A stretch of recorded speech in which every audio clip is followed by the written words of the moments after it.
Today we are at Llama Lunch, which is one of the organizations that received funding as part of Good to Grow.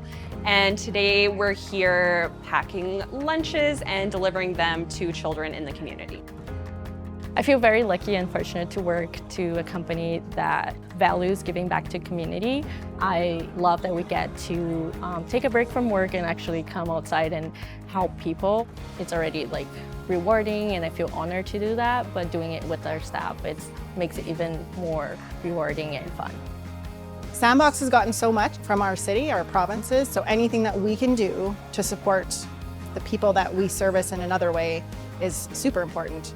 For us, it's really important that our impact goes beyond funding and that our staff really get to connect with the organizations that we're supporting through Good to Grow.